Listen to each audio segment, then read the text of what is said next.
பூவை கட்டி இங்கே வச்சுட்டு போகலாம். மக வந்தால் வச்சுக்குவா. அப்பாடி எப்படியோ ஒரு வழியாக சமைச்சாச்சு. போய் கொஞ்ச நேரம் ஹாலில் உட்காருவோம்.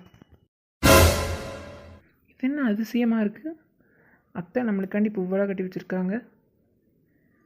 வேறு யாருக்காவது இருக்குமோ? யாருக்காக இருந்தால் என்ன, நம்ம வச்சுக்குவோம்.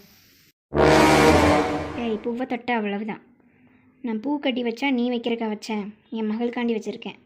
நீங்களாம் அதை தொடக்கூடாது, போ. ஊ சரிங்கத்த. கொஞ்சம் இடம் கொடுத்தா ஓவரத்தை ஆடுவா. நான் ஆஃபீஸ் போயிட்டு வரேன். ஏம்மா பூ கட்டி வச்சிருக்கேம்மா, பூ வச்சுட்டு போ. எம்மா, எனக்கு தான் பூ பிடிக்காதுன்னு உனக்கு தெரியுமில்ல, அப்புறம் எதுக்கு பூ கட்டி வச்ச? ஏண்டி, நீ தானே நாளைக்கு ஒரு ஃபங்க்ஷன் இருக்குது போகணுன்னு சொன்னேன், அதனால தான் உனக்கு பூ கட்டி வச்சேன். இதில் என்ன இருக்குது?